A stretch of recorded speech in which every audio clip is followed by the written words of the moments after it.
Welcome to the podcast of the Consortium for History of Science, Technology, and Medicine. I'm Bob Akishrafi.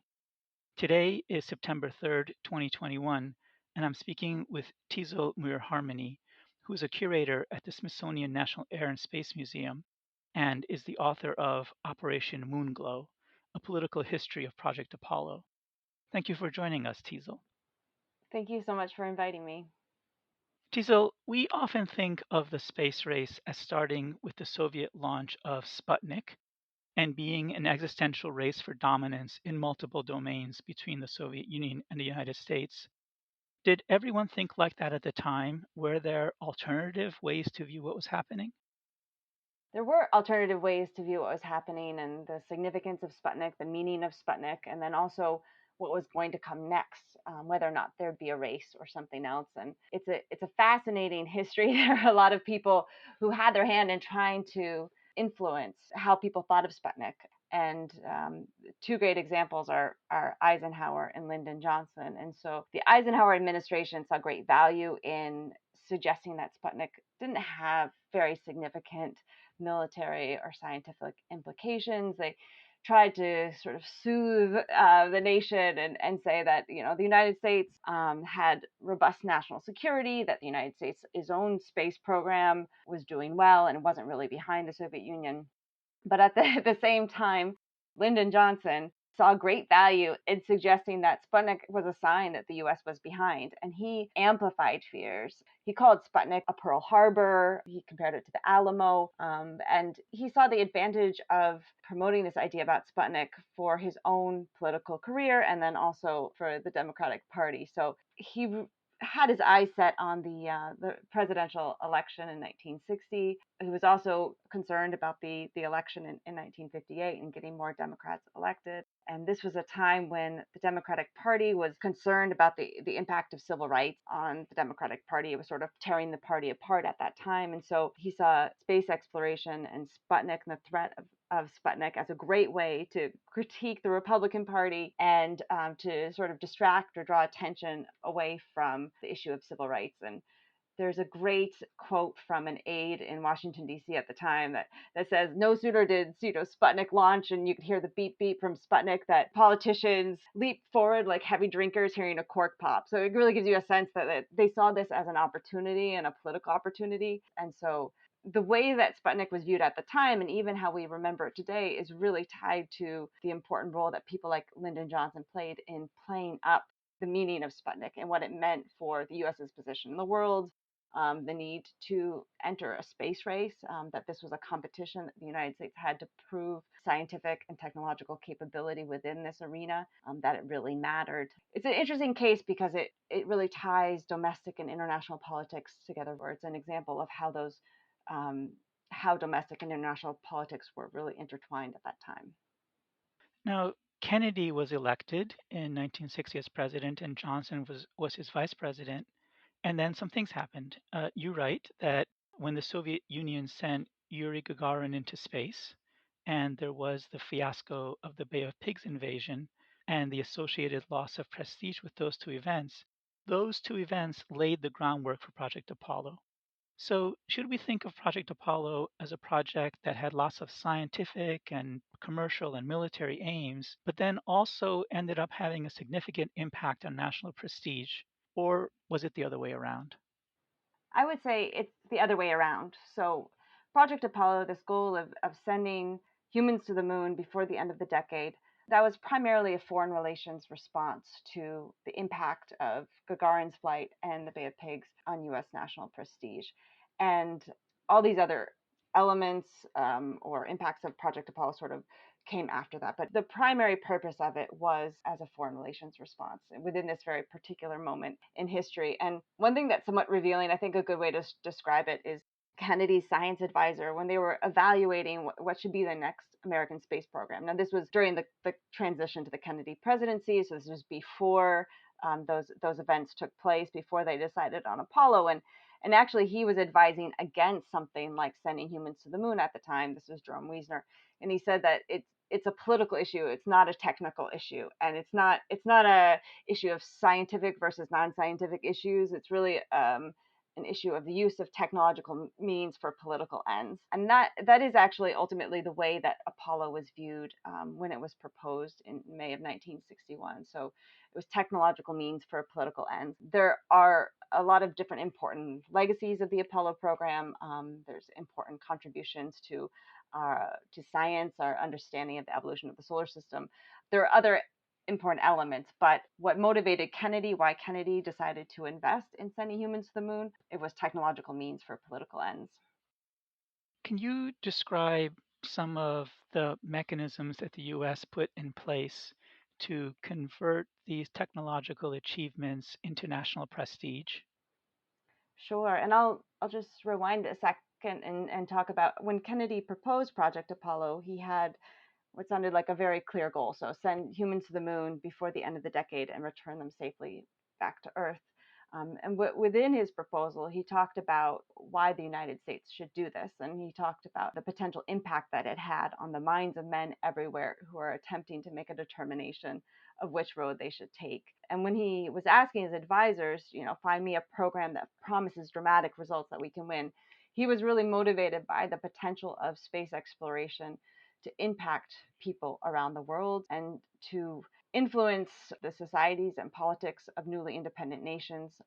This is at a time when there's the post-colonial movement and the establishment of new nations around the world. And he saw space exploration as a really critical tool to influence people in those other countries and potentially encourage them to not only align with the United States, but also potentially to impact the very structure of their society. So he had high ambitions for this. And so part of the larger Apollo project wasn't just the technical challenge of sending humans to the moon, it was also using spaceflight to impact the minds of men and women around the world. And this required this global public relations campaign that was undertaken by the U.S. Information Agency and the State Department, and it was extraordinary in scale. And so the U.S. Information Agency, for those of you who are not familiar with it, this was an agency established in 1953 by the Eisenhower administration with the goal of sharing the message of America with the world. But it was to promote the United States abroad within the midst of the Cold War. And they had libraries around the world. They hosted events. They showed films. They had exhibits. It was really they had radio programs, all sorts of things. And when it came to the space program, they promoted the space program extremely heavily abroad.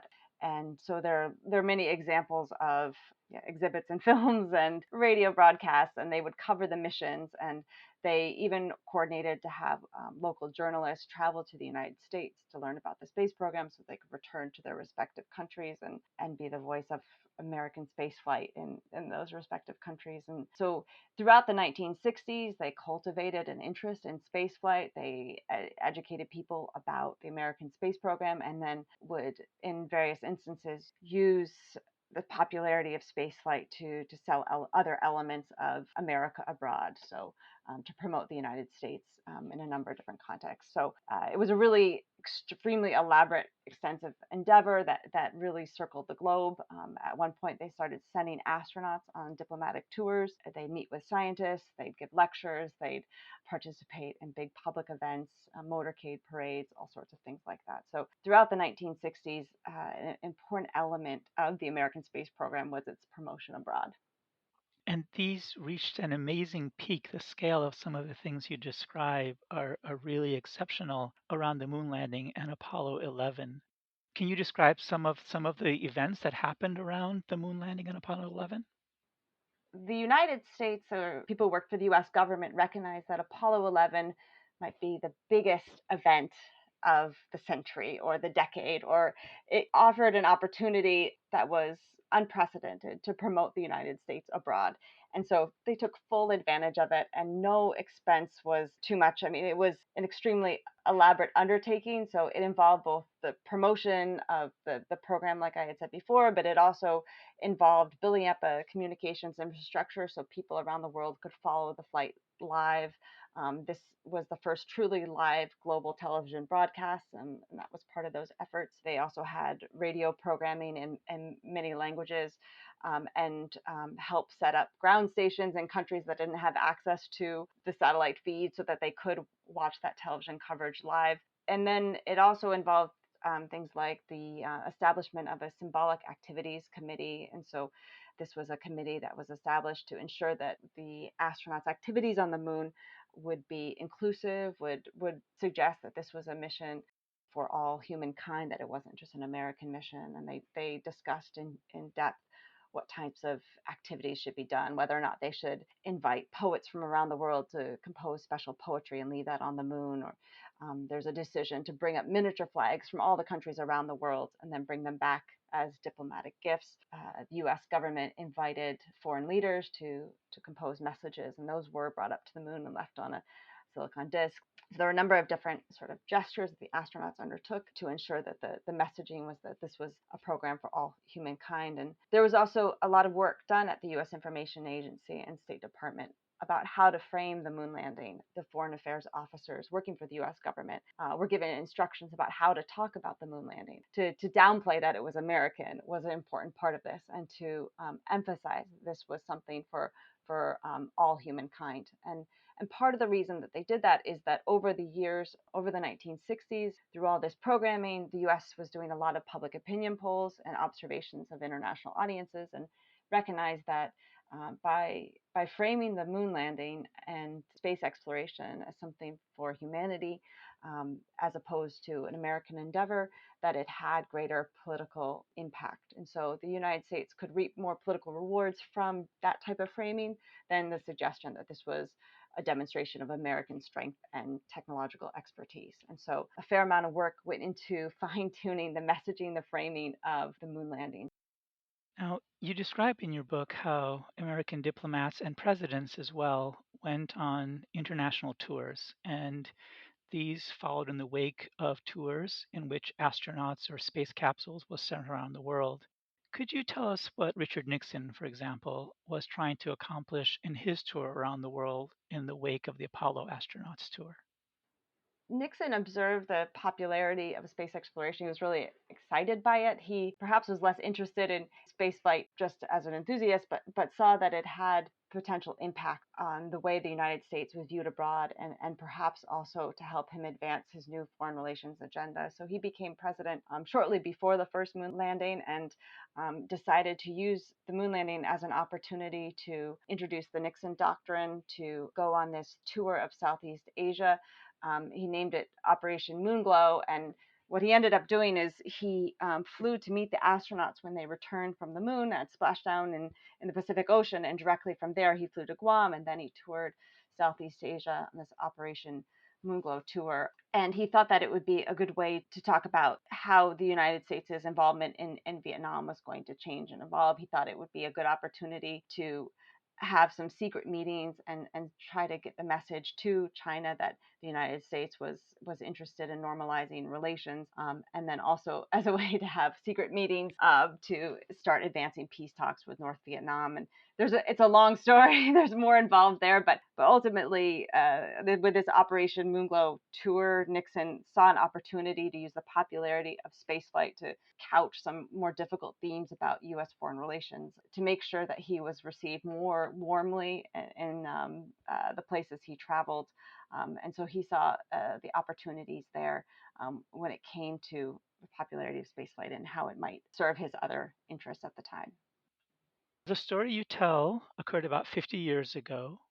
Are there still contemporary resonances when we think about spaceflight and think about the American role in space exploration of the Apollo experience?